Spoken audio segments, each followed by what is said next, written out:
What up, everybody? We are headed into the book of First John this week, and I love that we are reading this as we are finishing up the You Effect series, because what you will recognize in First John is that John was trying to make a very big point. John probably wrote this knowing that he was the last apostle to be alive. He wrote this knowing that all the other apostles died for their faith. He wrote this knowing that his life could be at stake.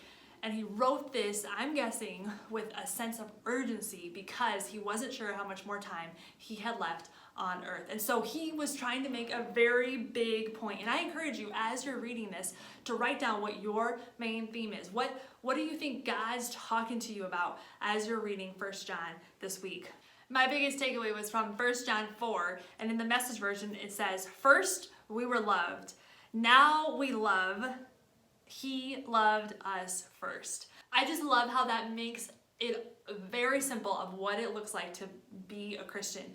First, we got loved by Jesus. Now we are invited to love others, and we gotta remember that it was all because of what Jesus did first. It keeps us humble. It keeps us from understanding that it wasn't because of what we did. It's because of what Christ did in our lives.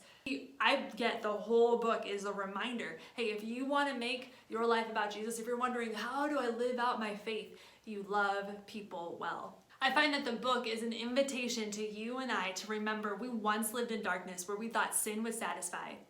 But now we know the truth of God's plan for us, and we get to live in that reality on a daily basis, even when the disappointment comes.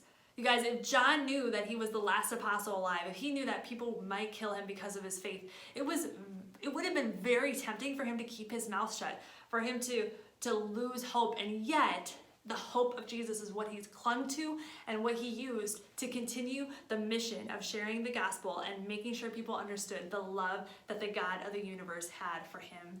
And as we head into the summer of 2020, where there have been things that have been disappointing, things canceled, we're not really sure what it looks like, you and I can be like John and hold on to the truth that God loves us, and we know this summer can be full of lots of opportunities where we get to love others. It will be better than what we're expecting. We might not be able to see it in the moment. It still might not be exactly what we're hoping for. It still might not always be fun, but you and I can know that if we are living on mission to love others and to worship Jesus, he will use it for his greater good, and that is what will make it better than what we're expecting. You in? I'm in. Let's go. Peace out.